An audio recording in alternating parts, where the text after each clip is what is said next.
الحمد لله كفى وسلام على عباده الذين اصطفى أما بعد فأعوذ بالله من الشيطان الرجيم بسم الله الرحمن الرحيم ألم تر كيف ضرب الله مثلا كلمة طيبة أصلها ثابت وفرعها في السماء تؤتي أكلها كل حين بإذن ربها وقال النبي صلى الله عليه وسلم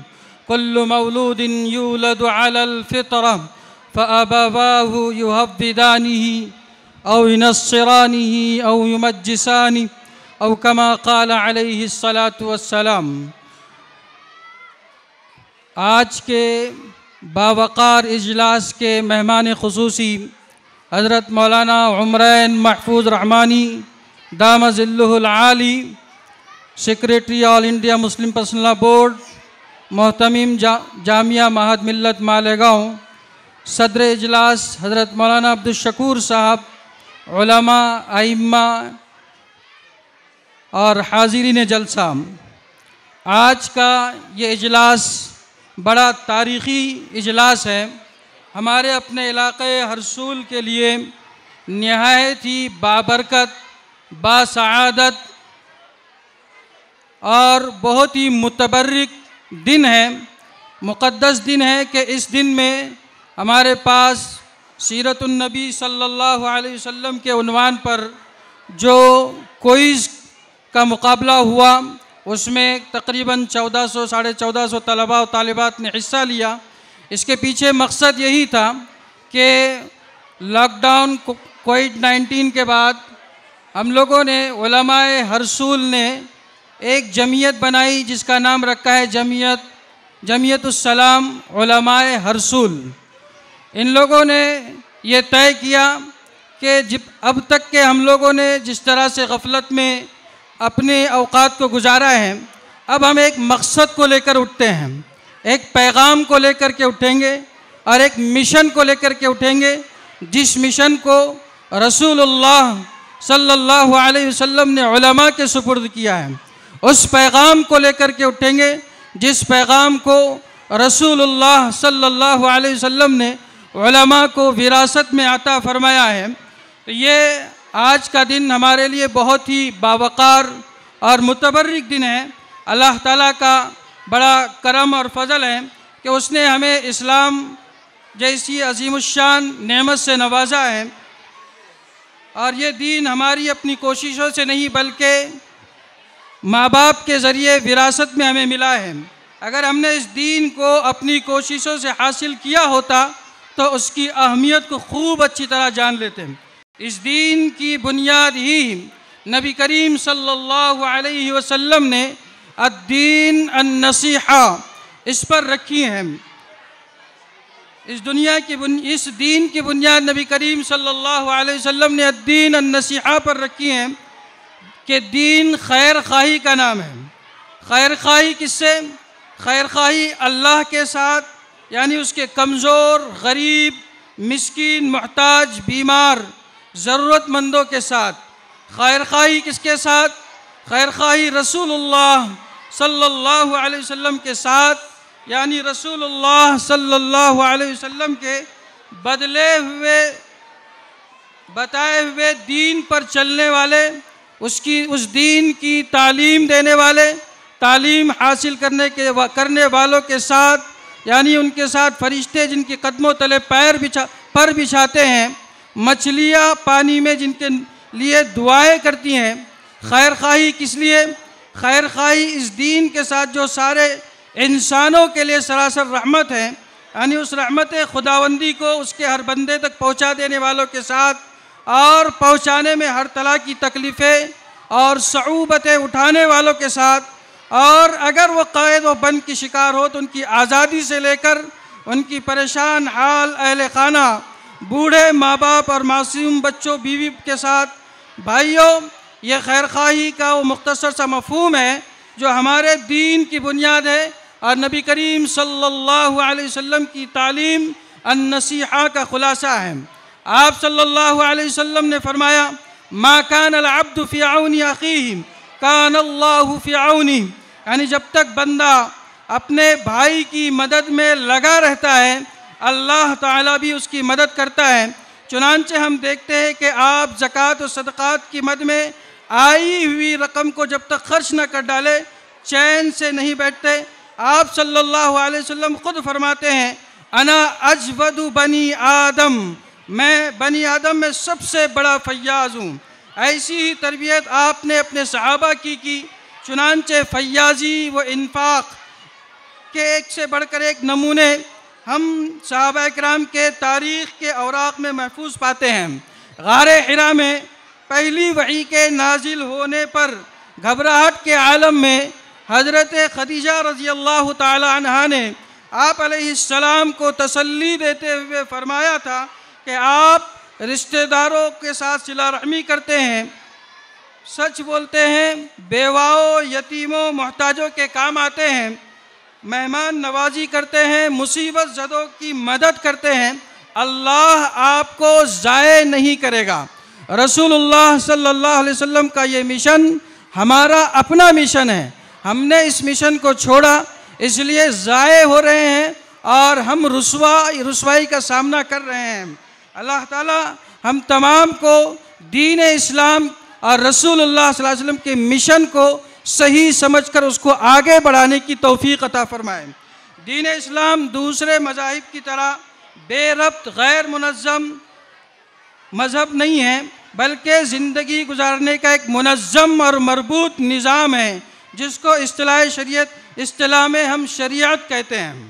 شریعت کوئی نئی چیز نہیں ہے بلکہ آدم علیہ السلام سے لے کر نبی آخر الزمان حضرت محمد الرسول اللہ صلی اللہ علیہ وسلم تک یہی شریعت اللہ کی طرف سے بنی آدم کی ہدایت کے لیے تجویز فرمائی گئی ہیں۔ سورہ شورى آیت نمبر 13 میں اللہ فرماتے ہیں شرع لکم من الدین ما وصى به نوحا والذی اوحینا الیک وما وصینا به ابراہیم وموسیٰ وعیسیٰ ان اقیموا الدین ولا تتفرقوا فیہ۔ اس نے تمہارے لیے دین کا وہی طریقہ طے کیا ہے جس کا حکم اس نے نوح علیہ السلام کو دیا تھا، اور جو ہم نے اے پیغمبر تمہارے پاس وحی کے ذریعے بھیجا ہے، اور جس کا حکم ہم نے ابراہیم، موسیٰ اور عیسیٰ علیہ السلام کو دیا تھا کہ تم دین کو قائم کرو اور اس میں تفرقہ نہ ڈالنا۔ نبی کریم صلی اللہ علیہ وسلم نے اس شریعت کی نہ صرف یہ کہ اس کی لازوال تشریح و تفہیم کی، بلکہ عملاً اس کو خدا کی زمین پر برپا کر کے دکھایا، بلکہ مزید یہ کہ ایسے افراد صحابہ کرام خلفائے راشدین کی شکل میں تیار فرما دیے جنہوں نے اس شریعت کو اس وقت کی معلوم دنیا کے گوشے گوشے میں اس کو نافذ کر دیا، اور دنیا اس کے فوائد اور اس کی برکتوں سے مستفید ہو رہی ہیں۔ لیکن جب ہمارے اندر رفتہ رفتہ اس شریعت سے دوری بڑھتی گئی، اللہ کی کتاب اور اس کے رسول کی تعلیمات سے انحراف بڑھتا گیا، جس تفرقے اور گروہ بندی سے منع کیا گیا تھا وہ ہمارا محبوب مشغلہ بن گیا، تو اللہ تعالیٰ نے ہم سے وہ امامت بھی چھین لی اور جس مقام پر ہمیں بٹھایا گیا تھا اس سے اتار کر سب سے پست سطح تک پہنچا دیا گیا۔ نتیجہ ظاہر تھا، امت مسلمہ کا اجتماعی نظام اور اس کے سارے شعبے ہم سے چھین لیے گئے۔ اخلاقی و دعوتی نظام، تعلیماتی نظام، عدالتی نظام، معاشرتی نظام، تعزیراتی نظام، اقتصادی نظام سب کا شیرازہ منتشر ہو گیا۔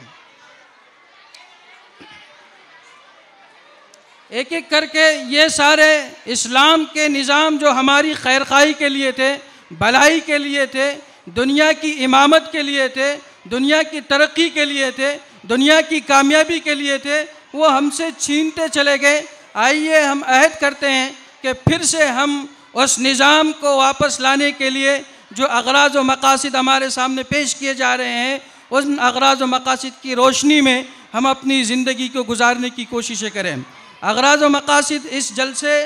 کے ماتحت آپ کے سامنے پیش کیے جا رہے ہیں کہ ملت کے تمام افراد کے درمیان مساوات کا قائم کرنا اس جلسے کا ایک بنیادی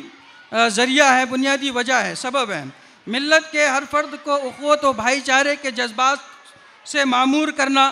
نمبر 3 ملت کے ہر فرد میں الخلق عیال اللہ، کہ تمام مخلوق اللہ کا کنبہ ہے، اس احساس کا ہر فرد کے اندر بیدار کرنا۔ اسی طرح ملت کے ہر فرد کو خدمت خلق کا عادی بنانا، ملت کے محروم طبقات کو حوصلہ بخشنا، ملت کے غریبوں، محتاجوں، ضرورت مندوں اور مسکینوں کی امداد کرنا، یتیموں اور بیواؤں کی کفالت کرنا، ملت کے بے روزگار افراد کو الکاسب حبیب اللہ، یعنی محنت سے کمائی کرنے والا اللہ کا محبوب ہوتا ہے، یہ احساس دلا کر اس کو روزگار پر آمادہ کرنا، ترغیب دینا کہ کسب الحلال فریضۃ بعد الفریضہ، کہ حلال کمائی کمانا یہ فرائض کے بعد ایک فرض ہے۔ اس احساس کو امت کے جیالوں میں، نوجوانوں میں بیدار کرنا تاکہ وہ خالی نہ رہیں، کیونکہ نوجوان اگر خالی رہتے ہیں تو پھر وہ نشے کے عادی ہوتے ہیں، وہ مختلف امراض کے شکار ہوتے ہیں، وہ معاشرے کے لیے نقصان دہ ہوتے ہیں، معاشرے کے لیے جو ہے تو وہ برباد کرنے کا ذریعہ بنتے ہیں۔ اسی طرح ملت کے افراد کو سود کی لعنت سے بچانا، محفوظ رکھنا، اس کے لیے متبادل کے طور پر ایک سوسائٹی کا نظام چلایا جا سکتا ہے، جس میں ماہانہ کچھ رقم طے کی جائے اور لوگوں کے درمیان قرضوں کو مناسب مقدار میں جو ہے تو اس کو تقسیم کیا جائے، تاکہ بینکوں سے اور دیگر چیزوں سے، خاص طور پر بچت گٹ کے ذریعے سے خواتین جو ہے اس میں ملوث ہو رہی ہیں سودی معاملات میں، اس سے جو ہے تو اس لعنت سے معاشرے کو محفوظ کرنا، نکالنا۔ اسی طرح ملت کے ہر فرد کو ایک مرکز مسجد سے جوڑنا، مؤثر اور منظم مکاتب کا قائم کرنا۔ آج ہم لوگ دیکھتے ہیں کہ معمولی باتوں پر ہماری لڑکیاں، ہمارے بچے جو تو مرتد ہو رہے ہیں۔ کہیں ایسا ہوتا ہے کہ ان سے سوالات کیے جاتے ہیں، بنیادی سوالات، ان کے سوالات کے جوابات وہ نہیں دے پاتے ہیں، تو ایسے حالات میں ان کے لیے منظم اور مؤثر مکاتب کے جال کے بچھانے کی ضرورت ہے، جو پہلے سے جاری ہیں ان میں بھی ان کو کے اندر بھی جو ہے تو کمال پیدا کرنے کی ضرورت ہے۔ اسی طرح نمبر 14 پہ بیت المال کا قیام، اسی طرح کونسلنگ سینٹر کا قیام، خلا طلاق اور آپسی جو تنازعات ہیں وہ ہمارے آپس میں ہی ہم حل کرنے والے بنے۔ اسی طرح کونوا انصار اللہ کے تحت اتحاد و اتفاق کی فضا کو قائم کرنا، مساجد میں درس قرآن و درس حدیث کے مبارک سلسلے کو جاری کرنا، نشہ آور اشیاء کے خلاف منظم تحریک چلانا، المؤمن القوی احب من المؤمن الضعیف کے تحت ورزش، کراٹے وغیرہ صحت مند کھیل کود کو فروغ دینا، اور معیاری طرز کے شفا خانے کی قیام کے لیے جدوجہد کرنا، اور اسی طرح آخر میں اعلیٰ تعلیم کے حصول کے لیے کوچنگ سینٹرز اور اس کے لیے جو کچھ ممکن ہو سکتا ہے، ہمارے علاقے کے جو افراد ہیں، علماء ہیں، حفاظ ہیں، ائمہ ہیں، دانشوران ہیں، مالدار حضرات ہیں، یہ سب الحمدللہ ابھی ہم نے یہ پروگرام لیا تو اس میں کافی بڑھ چڑھ کر سب نے حصہ لیا۔ اس سے یہ محسوس ہوتا ہے کہ نہیں ہے نا امید اقبال اپنی کشت ویرا سے، ذرا نم ہو تو یہ مٹی بڑی زرخیز ہے ساقی۔ اللہ تعالی ہمارا حامی و ناصر ہو، اور اللہ تعالی ہمارے آج کے اس اجلاس کو قبول فرمائے، حضرت والا کی آمد کو بے انتہا قبول فرمائے، اور اللہ تبارک و تعالی ہمیں اسلام پر حسن خاتمہ مقدر فرمائے۔ وما علینا الا البلاغ۔ G S herbal wholesale Ayurvedic ادویات کا قابل اعتماد مرکز۔ تجارت کے خواہش مند حضرات کو ہم مکمل ٹریننگ دیتے ہیں۔ ہمارے ساتھ تجارت کر کے بھرپور پیسہ کمائیں۔ علماء کرام، حفاظ، ڈاکٹرز اور میڈیکل والوں کے لیے خصوصی رعایت۔ تفصیلات کے لیے ابھی رابطہ کریں۔ قاسمی حج عمرہ ٹورز اینڈ ٹریولز، حج عمرہ اور دیگر مقدس مقامات کی زیارت کا بھروسے مند مرکز۔ حج عمرہ جانے کے خواہش مند حضرات اسکرین پر دیے گئے نمبرات پر کال کریں۔